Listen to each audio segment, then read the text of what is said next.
और चलिए जानेंगे खबरें तफसील से। भाजपा प्रदेश कार्य समिति की आज विशेष बैठक होने जा रही है। पीटरहॉफ में इस बैठक का आयोजन होगा। बैठक में केंद्र सरकार की 9 साल की उपलब्धियों को घर घर तक पहुंचाने के लिए रणनीति बनाई जाएगी। प्रदेश अध्यक्ष डॉक्टर राजीव बिंदल, नेता प्रतिपक्ष जयराम ठाकुर और केंद्रीय मंत्री अनुराग ठाकुर और सभी विधायकों समेत बीजेपी का समस्त प्रदेश स्तरीय नेतृत्व बैठक में शिरकत करेगा। तो काफी महत्वपूर्ण ये बैठक मानी जा रही है। खुद केंद्रीय मंत्री अनुराग ठाकुर इस बैठक का हिस्सा होंगे। प्रदेश अध्यक्ष डॉक्टर राजीव बिंदल और नेता प्रतिपक्ष की अगुवाई में ये बैठक आयोजित की जानी है। तमाम विधायक और भाजपा का प्रदेश नेतृत्व इस पूरी बैठक में शिरकत करेगा। साथ ही आपको ये बता दें कि पीटरहॉफ में शिमला में ये बैठक रखी गई है और केंद्र सरकार की 9 साल की उपलब्धियों को किस तरीके से जनता तक पहुंचाया जाए, लोकसभा 2024 के लिए किस तरीके से अपने ग्राउंड को मजबूत किया जाए, इस पर मंथन किया जाएगा। तो पीटरहॉफ में आज ये अहम बैठक रखी गई है जिसमें भाजपा के तमाम पदाधिकारी, प्रदेश का आला नेतृत्व, विधायक, नेता प्रतिपक्ष, प्रदेश अध्यक्ष और साथ ही साथ अनुराग ठाकुर भी इस बैठक में शिरकत करेंगे। भाजपा प्रदेश कार्य समिति की यह बैठक है। 2024 के मद्देनजर इस बैठक को काफी महत्वपूर्ण माना जा रहा है। केंद्र सरकार की 9 साल की उपलब्धियों को जन जन तक पहुंचाने के लिए किस तरीके से आगे बढ़ना है, इसकी रणनीति पर विचार किया जाएगा। कार्य समिति से जुड़े सभी नेताओं को यहां पर किस तरीके से आगे बढ़ना है 2024 के लोकसभा चुनावों के लिए, वो जानकारियां दी जाएंगी। इसके अलावा कई अहम मुद्दे हैं जिन पर समीक्षा भी की जा सकती है। विधानसभा में मिली करारी हार के बाद अब लोकसभा का चुनाव एक बड़ी चुनौती के तौर पर भाजपा ले रही है और इसी के मद्देनजर विधानसभा चुनाव सरीखे ही केंद्रीय मंत्री अनुराग ठाकुर एक बार फिर से हिमाचल में सक्रिय नजर आ रहे हैं। रणबीर हमारे सहयोगी ज्यादा जानकारियों के साथ इसी खबर पर जुड़े हुए हैं। रणबीर, आज भाजपा कार्य समिति की ये बैठक है और लोकसभा चुनावों के मद्देनजर इस बैठक को काफी महत्वपूर्ण माना जा रहा है। कितने बजे ये बैठक रखी गई है और क्या कुछ मुख्य बिंदु रहेंगे इस बैठक के? रणबीर जी हाँ, कुछ ही देर में पीटरहॉफ में ये भाजपा की जो कार्य समिति की बैठक है वो शुरू होगी। तमाम बड़े भाजपा के नेता जो इस बैठक में शामिल होंगे।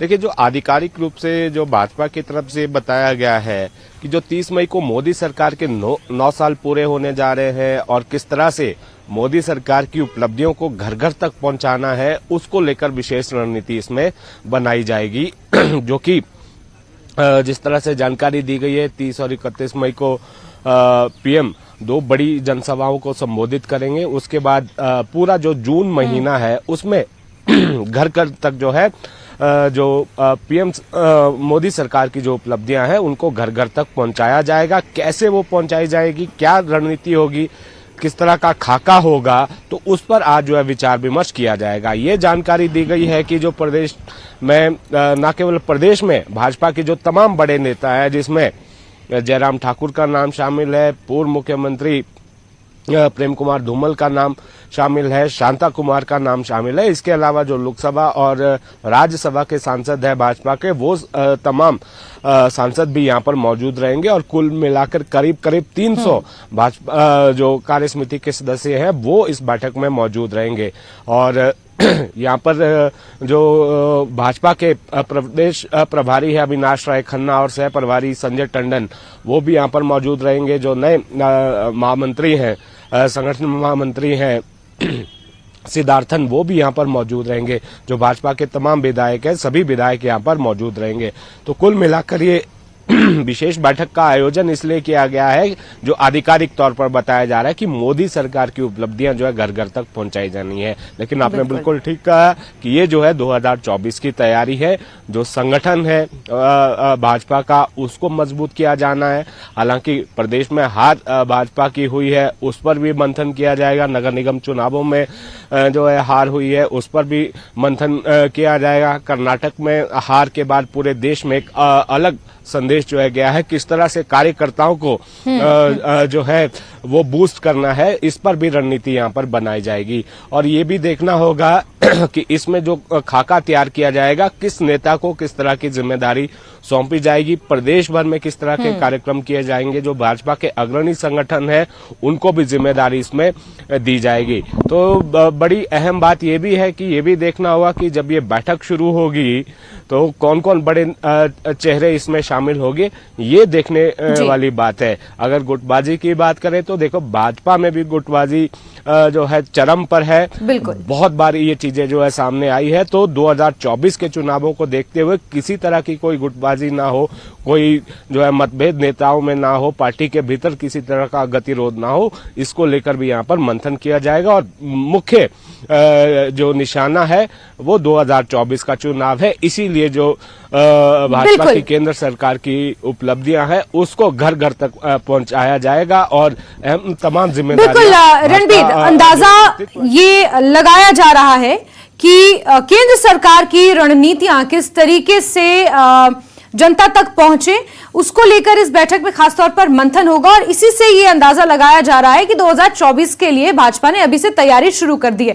और क्योंकि बात 2024 की हो रही है तो सवाल उसके इर्द गिर्द ही होंगे कि अनुराग ठाकुर इस बैठक का हिस्सा हैं और हमीरपुर संसदीय क्षेत्र से वो आते हैं। और इस बार विधानसभा चुनाव में भाजपा को जो करारी हार मिली थी और सीएम सुक्खू इस बार मुख्यमंत्री चुनकर आए हैं, वो भी लोअर हिमाचल यानी कि हमीरपुर से ही अपना ताल्लुक कहीं ना कहीं रखते हैं। ऐसे में भाजपा को यह अंदाजा उसी वक्त हो गया था अपनी जमीन खिसकने का जब उपचुनाव हारे, मंडी का संसदीय क्षेत्र उपचुनाव हारा, फिर विधानसभा के 3 उपचुनाव हारे, विधानसभा उपचुनाव हारा, शिमला नगर निगम उपचुनाव ये चुनाव हारा नगर निगम का। तो भाजपा को यह अंदाजा तभी से हो गया था कि उनकी जमीन हिमाचल प्रदेश में खिसक रही है। इसलिए शायद बहुत पहले से ही 2024 की तैयारियां भाजपा ने शुरू कर रही है, जिसका आज नमूना देखने को मिल रहा है।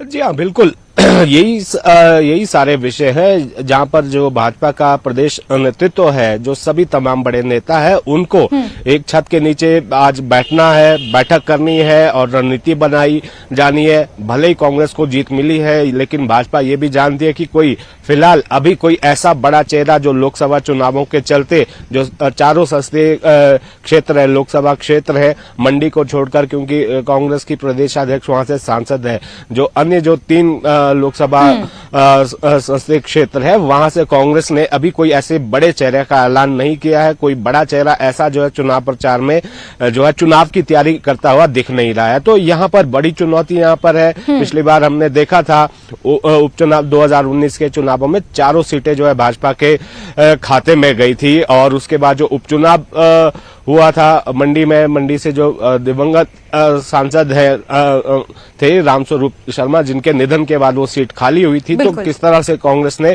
जोरदार तरीके से वापसी की थी। और ये भी भाजपा के जहन में है कि किस तरह से 4,05,000 वोटों की जीत थी, उसको जो है कांग्रेस ने उस लीड को खत्म किया, उसके बाद जीत दर्ज की और उसके बाद उपचुनाव हुए, फिर विधानसभा चुनाव हुए और नगर निगम चुनाव हुए। तो संदेश यहाँ से कड़ा गया है। तो जाहिर सी बात है कि चुनौतियां भाजपा के पास कम नहीं है। संगठन के भीतर भी कई तरह की चुनौतियां हैं। भाजपा के बड़े नेताओं में राज सीधे तौर पर कई बार हमने देखी है। अनुराग ठाकुर को अगर हम देखें तो काफी समय से प्रदेश में ही सक्रिय है।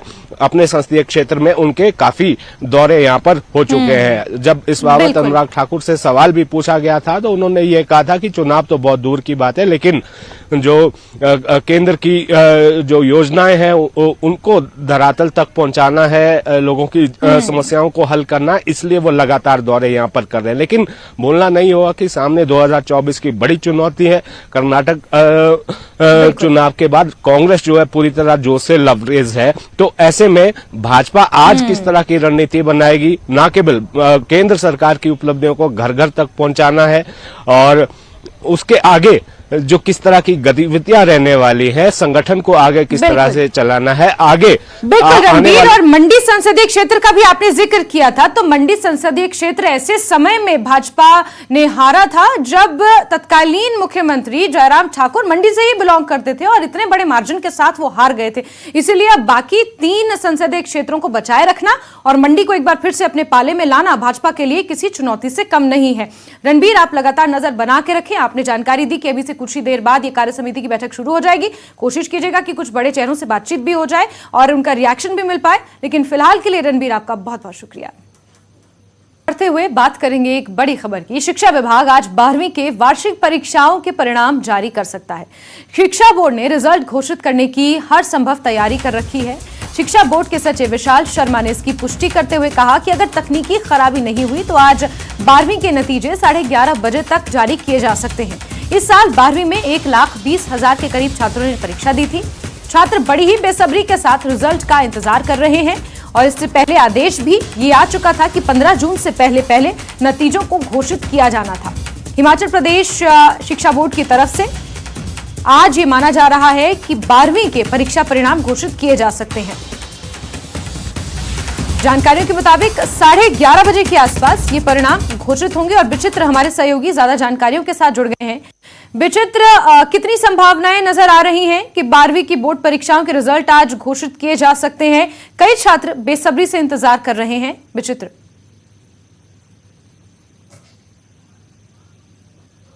देखिए, क्योंकि ये समय ही ऐसा होता है कि अभी संभावनाएं ही लगाई जा सकती है। हालांकि जो बातचीत हमारी कल शिक्षा बोर्ड के जो सचिव हैं डॉक्टर मेजर विशाल शर्मा, उनसे जो बातचीत हुई है जैस्मिन, उन्होंने यही कहा था कि कल तक जो है हम लोग अगर सब ठीक ठाक रहा, क्योंकि टेक्निकल ये सारा इश्यूज रहते हैं, अब सारी चीजें जो वो तकनीकी तरीके से आजकल सब चलता है, तो ऐसे में अगर सॉफ्टवेयर पूरी तरह से उनका मुकम्मल हो गया, कंपाइल क्योंकि रिजल्ट्स हो चुके हैं और रिजल्ट्स को बस डिक्लेयर करना बाकी है, तो ऐसे में अगर सब कुछ ठीक रहा तो आज कम से कम हम ये कह सकते हैं कि 11:30 बजे तक जितने भी हमारे हिमाचल प्रदेश के 1,20,000 के करीब छात्र हैं वो अपना जो परीक्षा परिणाम है वो आज देख भी पाएंगे और सुन भी पाएंगे और उसके आगे अपना फैसला भी ले पाएंगे। और ये हम अपने दर्शकों को ये भी बताना चाहते हैं कि करीब करीब ये जो समय है वो पूरा 2 महीने का, हम कह सकते हैं 2 महीने का ये पूरा समय लगा है, क्योंकि एग्जाम जो है वो 10 मार्च से शुरू हुए थे +2 के और 11 मार्च से शुरू हुए थे 10वीं के। तो उसके बाद से जो है अगर हम लोग देखें तो पूरा 31 मार्च तक ये परीक्षाएं चली थी।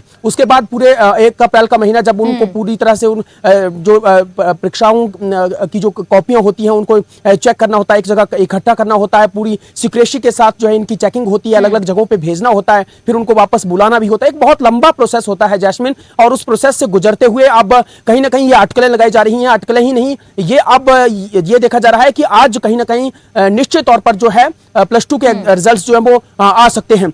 हम लोग ये भी देखें कि जैस्मिन एक दौर होता था जब हमारा वाला और आपका वाला दौर था, उस वक्त जो है वो किस तरह से हमें इंतजार करना पड़ता था, अगले कल के लिए इंतजार करना पड़ता था, या कई बार 3-3 4-4 दिन के बाद अखबारें आती थी, उसमें हम अपना रिजल्ट देख पाते थे। लेकिन न्यूज़ 18 जैसी नेटवर्क की बदौलत जो है आज लोग जो है वो बहुत जल्दी और इमीडिएट ही, यानी अभी सेकंड में ही यहाँ रिजल्ट डिक्लेयर हुआ नहीं है कि चंद सेकंडों में जो है वो बच्चे अपना भविष्य जो वो देख पाएंगे, अपना परीक्षा परिणाम जो है वो देख पाएंगे। और हम लोग ये देख पा रहे हैं कि कोविड में किस तरह से बहुत लंबा इंतजार करना पड़ा था। कोविड में जून जुलाई तक जो है वो रिजल्ट डिक्लेयर हो रहे थे, उसमें बहुत काफी दिक्कतें आई थी। और एक और बात यहाँ पर बहुत गौर करने वाली है जैस्मिन, कि पहले जो परीक्षा परिणाम होता था हिमाचल प्रदेश स्कूल शिक्षा बोर्ड का, जी जी जी जी जी जी, हाँ, मैं ये कह रहा था कि पहले जो परीक्षा परिणाम होता था शिक्षा बोर्ड का, वो जो है वो 70, 67, 68 इतने तक सीमित हो जाता था। लेकिन हम लोग देख पा रहे हैं कि किस तरह से आजकल जो परीक्षा परिणाम आ रहा है, अगर साल 2022 के +2 के रिजल्ट्स पर अगर हम लोग थोड़ा सा गौर करें तो 93.91% रिजल्ट ये रहा था। देखिए,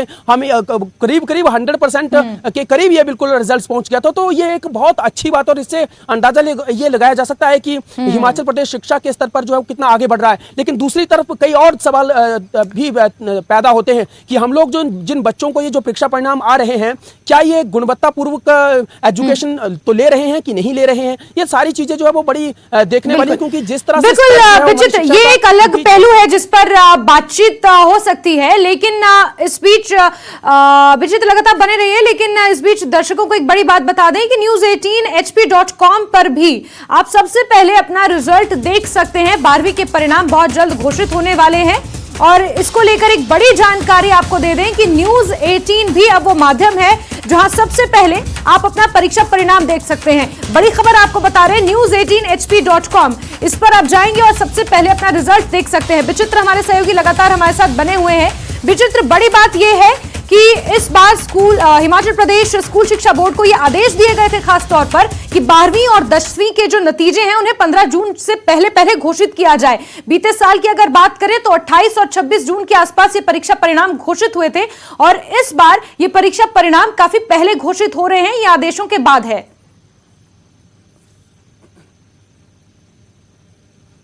देखिए, बिल्कुल इस बार भी हमारी बातचीत जो शिक्षा बोर्ड के साथ हुई थी जैस्मिन, तो उन्होंने सीधे सीधा कहा था कि गाइडलाइंस हैं, लेकिन ये अभी की गाइडलाइंस नहीं और पर्टिकुलर कोई शिक्षा बोर्ड हिमाचल प्रदेश के लिए ही नहीं है, ये पूरे देश भर के लिए थी और सुप्रीम कोर्ट की गाइडलाइंस थी कि कम से कम 15 जून से पहले ही बच्चों के जो ये परीक्षा परिणाम होते हैं उनको जो है सालाना परीक्षाएं जो ली जाती हैं उनके परिणाम तुरंत घोषित कर दें, ताकि जो है बच्चे अपना आगे का फैसला ले सकें कि उनको कहाँ जाना है। क्योंकि जाहिर सी बात है +2 के बाद जो है बच्चा आगे की दिशा तय करता है और उस पर ही निर्भर करता है कि वो आगे कौन सी दिशा में जाएगा। क्योंकि आप पहले तो अपने मार्क्स देखता है, फिर वो परसेंटेज के हिसाब से जो है वो फिर आगे अपना सब्जेक्ट चूज करता है, या उसको अगर कहीं कोई वोकेशनल कोर्सेज भी करने हैं, डिग्री डिप्लोमा भी करना है, तो उसके मार्क्स पर डिपेंड करता है, उसके रिजल्ट्स पर डिपेंड करता है। तो ऐसे में कई बार अधर में लटक जाता है, क्योंकि आधा साल तो गुजर चुका होता है। अब जून और जुलाई महीने में रिजल्ट्स आएंगे तो फिर वाला कौन बच्चा जो है वो क्या दिशा अपनी तय करेगा कि उसको अब कहां जाना है। तो ऐसे में जो है ये सुप्रीम कोर्ट की गाइडलाइंस थी कि जितनी भी ये वार्षिक परीक्षाएं होती हैं उनके रिजल्ट्स जो है कम से कम 15 जून से पहले जो है वो तय कर दें, ताकि बच्चा जो अपनी दशा और दिशा जो है वो तय कर सके। तो इसके मद्देनजर जो है वो ये गाइडलाइंस के तहत भी कहीं ना कहीं काम हुआ है और उसमें भी हम लोग देख पा रहे हैं कि आपने बिल्कुल सही कहा है कि बीते साल अगर हम लोग देखें तो 18 जून के करीब जो है वो रिजल्ट डिक्लेयर किया गया +2 का और 28 के करीब किया गया था मैट्रिक का। और लेकिन इस बार जो है बहुत जल्दी है और जल्दी में ही ये रिजल्ट जो है वो डिक्लेयर किए जा रहे हैं। लेकिन हाँ, हम ये कह सकते हैं कि टोपोग्राफी के लिहाज से देखिए हिमाचल प्रदेश के बहुत से क्षेत्र ऐसे हैं, बहुत दुर्गम क्षेत्र हैं, जहां पर वार्षिक परीक्षाएं जब होती हैं तो उसके बाद वहां से कॉपीज को मंगवाना, क्योंकि कई बार तो जब ये वार्षिक परीक्षाएं चल रही होती है तो कई जगहों पर तो बारिश का दौर चल रहा होता है, कई जगहों पर जो है वो स्नोफॉल का स्पेल चल रहा होता है। इस बार भी हम लोगों ने देखा मई महीने तक स्नोफॉल होता रहा। तो ऐसे में लाहौल स्पीति, भरमौर, पांगी, चुरा, ये बहुत ऐसे दुर्गम क्षेत्र हैं, किन्नौर के भी, रिकांगपिओ के, इतने कैसे दुर्गम क्षेत्र हैं। और उन क्षेत्रों से जो है बच्चों की वार्षिक परीक्षाओं की कॉपियां लाना, उनको चेक करना, फिर उनको कंपाइल करना, रिजल्ट्स डिक्लेयर करना, ये कहने को तो आसान रहता है लेकिन ये बहुत कठिन काम होता है। और उस कठिन दौर से गुजरते हुए बिल्कुल विचित्र, आपने एक अहम बात यहाँ पर कही है कि हिमाचल प्रदेश जैसी टोपोग्राफी में कोई भी काम इतनी आसानी से, खास तौर पर जिस तरीके से आपने कहा कि जो कॉपीज है उनकी चेकिंग के लिए उन्हें धर्मशाला बुलाना और फिर यहाँ पर समय पर उनकी चेकिंग हो पाना, ये एक मुश्त संभव नहीं हो पाता है, क्योंकि मौसम यहाँ पर एक बहुत बड़ा फैक्टर रहता है, बहुत सी चीजों में उसका ध्यान देना पड़ता है। लेकिन विचित्र, आज जिस तरीके से आपने कहा कि हिमाचल प्रदेश स्कूल शिक्षा बोर्ड के सचिव के साथ आपकी बातचीत हुई और उन्होंने ये अनुमान लगाया है कि 11:30 बजे तक अगर टेक्निकली सब कुछ ठीक रहा तो रिजल्ट घोषित हो सकता है। बच्चों को ये खबर न्यूज 18 के जरिए पता चल रही है और ये भी हम बता दें कि न्यूज 18 hp.com पर भी आप सबसे पहले अपना रिजल्ट देख सकते हैं। 11:30 बजे के आसपास रिजल्ट घोषित होने के यहाँ पर अनुमान लगाए जा रहे हैं। विचित्र, नजर आप बना के रखें और जुड़ेंगे, आपसे जानकारियां लेंगे। फिलहाल के लिए आपका बहुत बहुत शुक्रिया। तो हिमाचल प्रदेश के 12वीं का रिजल्ट घोषित हो सकता है और सबसे पहले न्यूज 18 hp.com पर भी आप अपना रिजल्ट देख सकते हैं। माना यह जा रहा है कि 11:30 बजे के आसपास आज 12वीं के बोर्ड परीक्षाओं का रिजल्ट घोषित किया जा सकता है।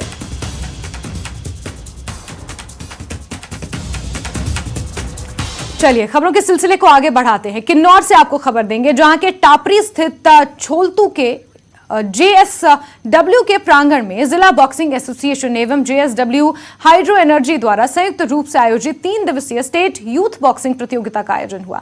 इस अवसर पर प्रदेश बॉक्सिंग एसोसिएशन के अध्यक्ष राजेश भंडारी ने बतौर मुख्य अतिथि शिरकत की। इस प्रतियोगिता में प्रदेश भर के लगभग 170 महिला और पुरुष खिलाड़ियों ने हिस्सा लिया।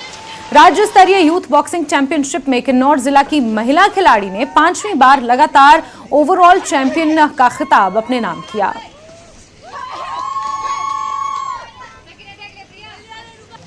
आज आपने जो देखा यहाँ पर राज्य स्तरीय youth state main and women boxing championship का समापन समारोह चल रहा है और इसमें हिमाचल के विभिन्न जिलों से 170 के करीब महिला और पुरुष बॉक्सरों ने भाग लिया है।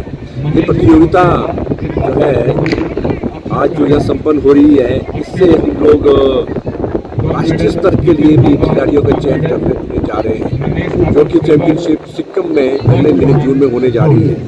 और इस चैंपियनशिप के करने से जहां प्रदेश भर से के विभिन्न जिलों से आए हुए मुक्केबाज जो यहाँ पार्टिसिपेट कर रहे हैं, उनको एक मौका मिला है अपने हुनर का प्रदर्शन करने के लिए। और अपने आप को जो सेलेक्ट बॉक्सर हुए हैं यहाँ से, उनको राष्ट्रीय स्तर पर भी खेलने का मौका दिया जाएगा। और इससे पहले राष्ट्रीय चैंपियनशिप में भाग लेने से पहले 20 दिन का एक प्रशिक्षण शिविर जो है लगाया जा रहा है, जिसमें कि चुने हुए बॉक्सर्स को शिक्षित किया जाएगा हमारे राज्य बॉक्सिंग एसोसिएशन के द्वारा। आगे बढ़ेंगे। सिरमौर जिला पुलिस ने नशा माफिया की कमर तोड़कर रख दी है। जनवरी से मई तक पुलिस ने दर्जनों मामले कई लोगों के खिलाफ दर्ज किए हैं और उन्हें सलाखों के पीछे पहुंचाया है। नाहन में एसपी सिरमौर रमन कुमार मीणा ने पत्रकारों से बातचीत के दौरान सिरमौर पुलिस द्वारा इस साल नशा और माइनिंग माफिया के खिलाफ की गई कार्रवाई की तफसील पेश की। इस साल 5 केस दर्ज हुए। पिछले साल 3 केस थे, जिसमें कि इस साल 12 लोगों को गिरफ्तार किया है। बाकायदा गिरफ्तार करना, माइनिंग में जो कुछ लोग हरियाणा की तरफ से आते हैं इस तरह के, और 12 व्हीकल सीज किए हैं, 12 लोग गिरफ्तार किए। पिछले साल समान अवधि में ये आधे के लगभग था। 3 गुना माइनिंग के चालान हुए इस साल, और इसमें जो फाइन लगा है वो फाइन लगभग 2.5 गुना फाइन इस साल हुआ है। 18,87,500 रुपये पुलिस ने किया और 82,000 कोर्ट की तरफ से, तो लगभग ये 20 लाख के आसपास। पिछले साल ये मात्रा 8,76,000 थी, इस साल 20 लाख। तो पुलिस का जो इन लोगों से फ़ाइन वसूल किया है वो 2.5 गुना है। साथ ही जो मात्रा है, जैसे आप देख पाएंगे इसमें जो चरस की है, पिछली बार 6.5 किलो चरस सीज हुई थी, इस बार लगभग 11 किलो के आसपास चरस हमने सीज करी है।